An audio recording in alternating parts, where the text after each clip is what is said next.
Hi, my name is Anjani, and here is your shamanic astrology chart. So we start by talking about the moon position and the south node. The moon position being the lineage, or you can consider it as the school you previously graduated from, or the tribe you previously came from. And having Aries in your moon position says that previously you were a shamanic, a Amazon warrior, kind of fierce defender of the tribe, the midwife who protected the birthing space, and woe is he to anybody who comes near the space. This is the fierce protector of the tribe. And having a Pisces job in the Aries tribe also says that there is a sort of universal love and compassion for, I guess you wouldn't like kill anybody or chop their head off for coming into the space. You might, but you will feel something about doing that, kind of like Krishna in the war.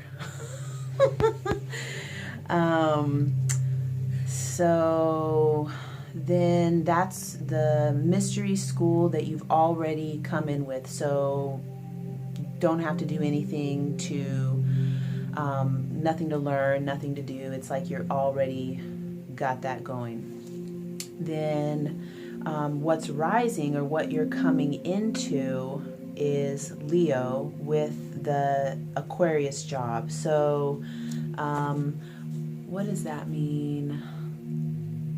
Leo, Aquarius job in the Leo tribe. So this is the mystery school you've signed up for, let's go with school. So if you've come to learn about Leo, major in Leo and the minor in Aquarius. Aquarius is all about cosmic consciousness, going up to the highest highs, experiencing things that nobody has ever thought of. Nicholas Tesla is an Aquarius kind of mind, and bringing that down into matter. And then having Leo kind of says that you're going to have this reach up to outer space, grab some stuff, bring it down, and then dance on center stage, and everybody's gonna like, wow, what is this? This is like, we've never seen this before. This is so great and amazing and out of this world, dynamic. Wow. We didn't even talk about that Aquarius job in the Leo tribe. So learning how to be Leo, learning how to be self-sufficient, self-radiant, self-love. This is all about self, dancing on your own stage with a cosmic consciousness. That's really cool. So Aquarius job in the Leo tribe. That's the mystery school that you've signed up for, the things that you're going to learn about. Oh, and the most common mistakes. Aquarius job. Common mistakes: being super detached, being super, Aquarius is often detached, often goes too far into space and doesn't come back.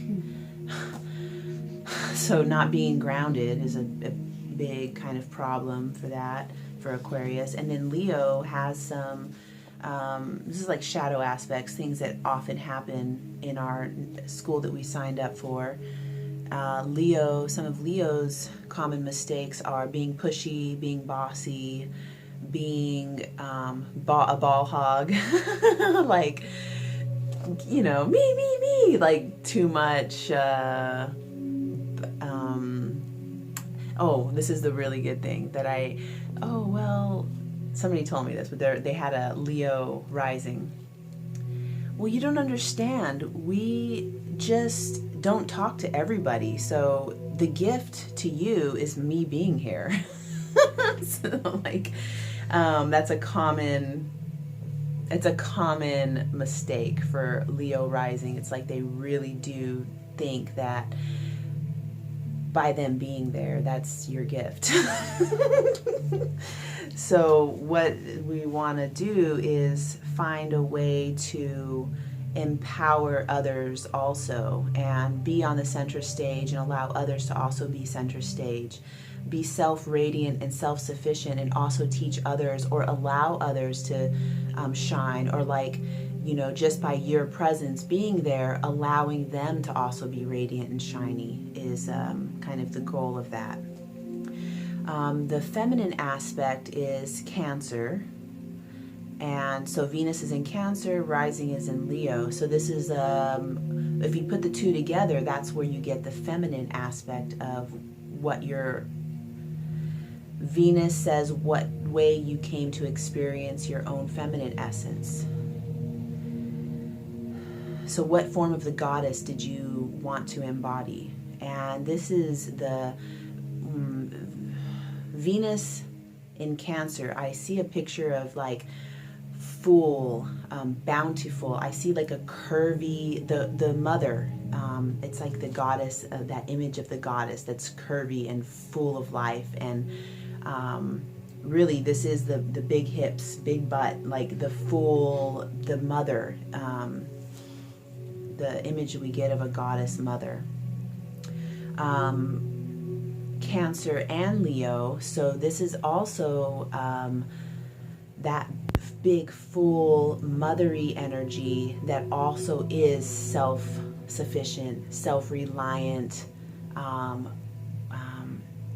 self-loving, radiating out and encompassing the children and encompassing the garden and the bounty and the so being fiery and still being watery. That's that's a challenge, but you can find that for yourself. Find the alchemy of that for yourself. And that's your feminine. So we're not really divided into feminine and masculine, but the way that we look at this is like the yin and the yang. They each contain a little bit of the other. So I'm saying you're masculine and you're feminine, but it's just you.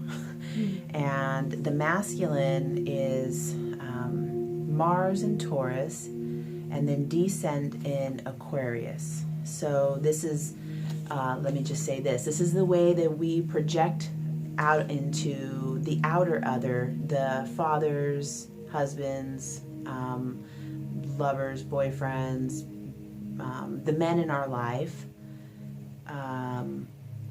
But really, this is how this is us. This is you as you, Taurus. So your inner masculine is Taurus, but you probably project out that men are sturdy, stable, pleasure-seeking, receivers, because Taurus is about receiving, and we want to feed healthy receivership. So, you know, not taking, it's like being open to receive. So if we experience men in our life as being those things, what's some shadow aspects of Taurus? Overindulgent, alcoholism,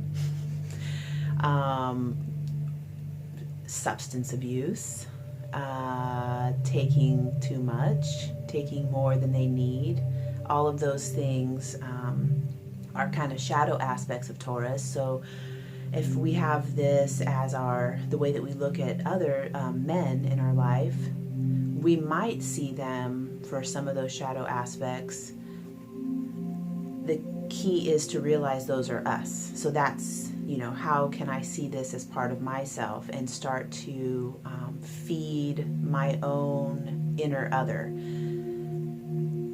so we can stop projecting it to the outer other, which it takes a while. This is like a lifelong learning, and nobody like does it right away, just by, you know, you realizing that Mars and you're descending that you're like, oh yeah, I do. Oh, let's talk about that. So the descending is in Aquarius. So not only is your outer other going to be, okay, let's just keep going with the shadow parts, a little bit, overindulgent, stable. Okay, well, be nice. So, like to receive,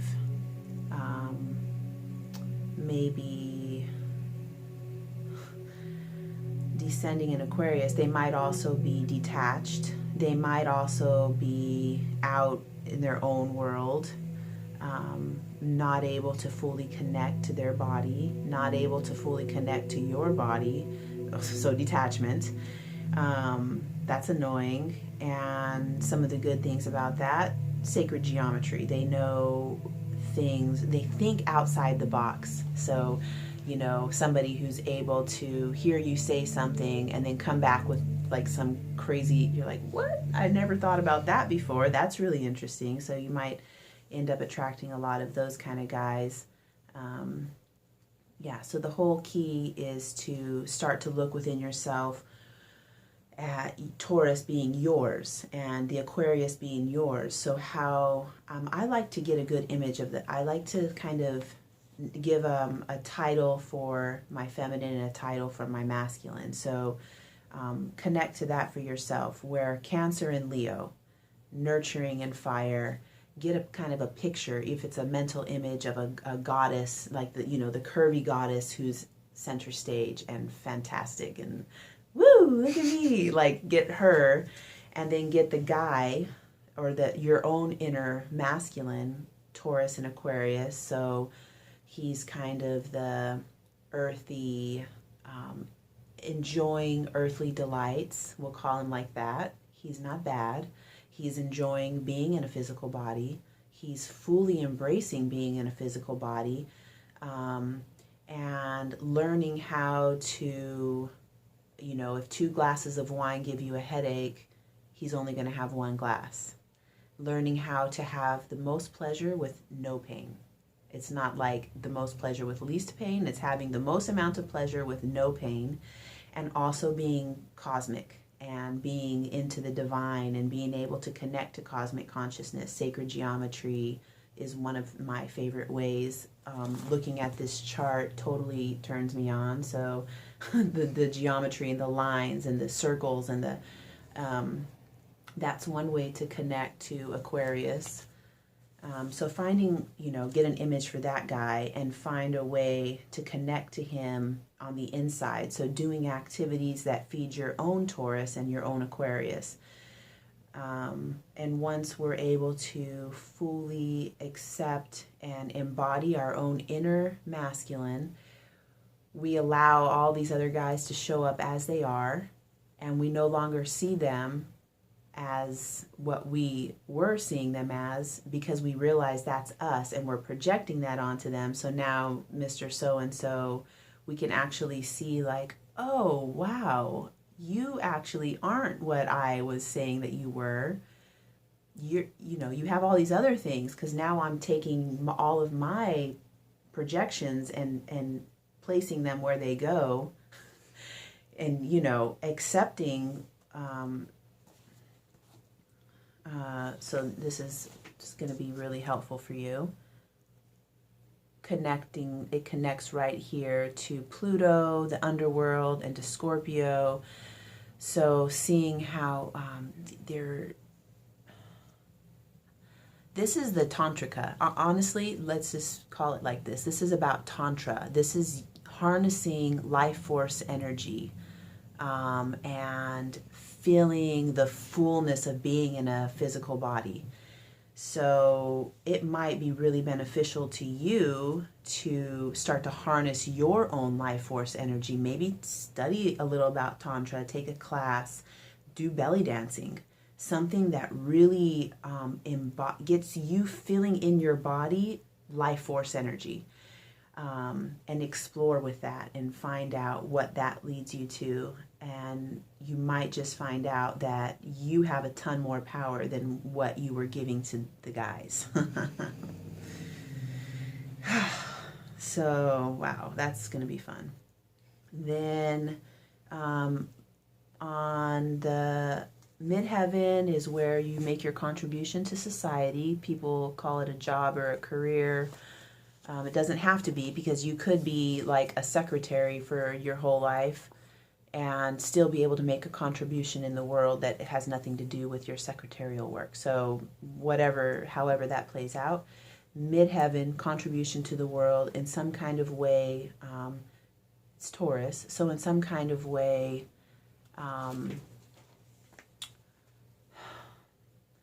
helping or allowing others to be receiving the earthly delights, the pleasure of being in a human body, some kind of work that has to do with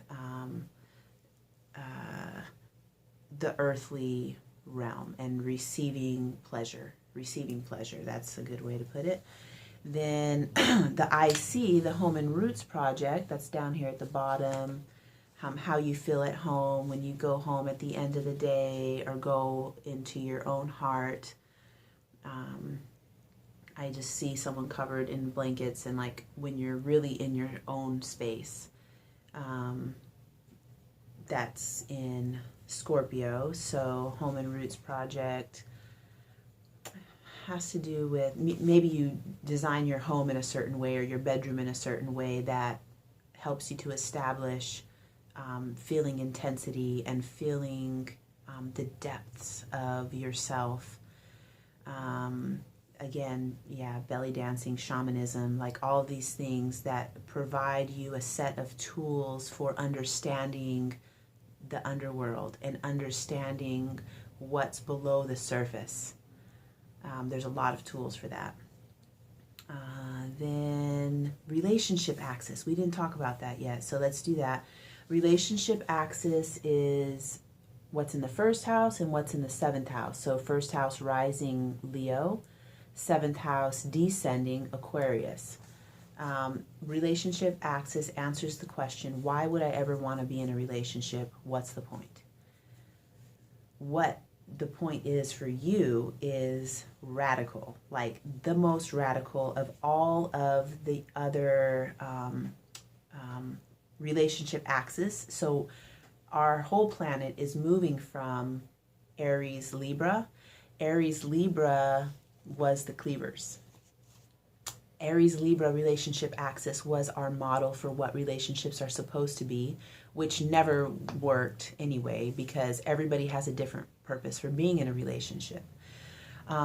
So our whole planet is moving from having this idea of the cleavers. You remember them? Mm-hmm. The wife stays home. She's all cute and pretty, and she does the dishes, and she's always doing the dishes, actually, like always wearing that apron, and she's like hot too, like under the apron. She's got like a great figure, and she kisses her husband, and she's always bright and shiny and ready for whatever, and he goes out to work and does the man thing, and that whole structure is like not working. And what our planet is moving to is Leo Aquarius. So that's interesting to me.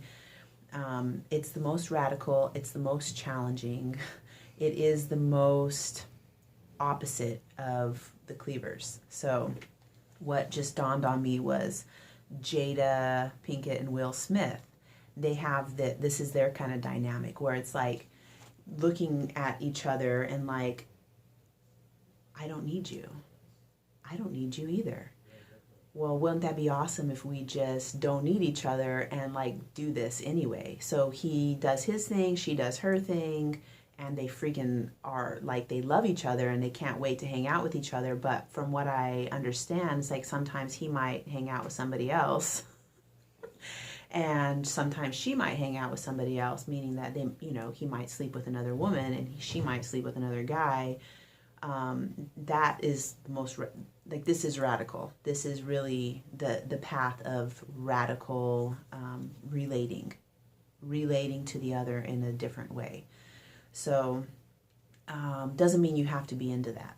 Like, I'm not saying that at all, but I am saying that this is not your typical relationship. This is not going to be, I come home, or, the husband comes home to me looking great and feeling happy, and I just did all the dishes and cleaned the whole house, and it's not going to be that at all. Most likely you're going to be completely full of your life, and he's going to be completely full of his life. You don't need each other. He doesn't need you to wash his dishes or to make your food. And you also don't need him to wash your dishes or make your food or to make your money, because you're making your own money. And but you guys choose to come together, and every time you choose to come together, it's a conscious choosing. It's not like, I need you. And so, do you understand? Kind of? Yeah. Kinda. Yeah. Like half of it. Yeah. So the most radical, my ex has this same thing, and it's like the best way to put it is, I don't need you and you don't need me, but let's be together anyway. Like, you can be in a relationship and it's a conscious choosing every single time that you see the person. It's like, there's a Rumi poem. God, it's beautiful, and I don't know how the poem goes at all. I only think in pictures a lot of times. So the picture is like, she has her house over here, he has his house over here, and there's a valley between them. And they decide, like, do you want to come over tonight? No, not today. Okay, cool. Well, then I got some other things. It's not taking it personal, like, oh, you don't want to be with me. It's not like that. It's like, all right. But come over in the morning, we'll have tea. Okay, that sounds good. We come over in the morning, have tea. It's like not our usual structure of relationships. Leo Aquarius, being self-sufficient, self-radiant, on the stage of your own, the center of your own stage. And Aquarius is connecting to everything. It's the cosmic consciousness overview, big picture, being able to really take the whole picture. And it is relating to a lot of people. And it doesn't mean sleeping with a lot of people. It just means that the primary relationship isn't the only relationship. You're going to have a lot of friends, and you're going to have a lot of other interactions, and the partner isn't the main source of your relationships. But it doesn't mean that you can't have the cleavers. It's just not. It won't work for you. Like, looking at all this stuff, that whole dynamic. Anything works, anything is possible, but that's not what your relationship axis is about. It's about being radical, radiant, and self-sufficient, and choosing every day, choosing every time. It's like to be with somebody because you want to, and because you feel like it. And some days you might not feel like it, and your partner has to just be so confident in himself to not take it personal.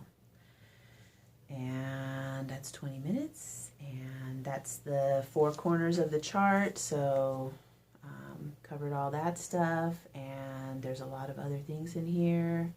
Kind of talked about it briefly. So thank you very much, and you can always email me or call me if you have any questions. Okay, bye.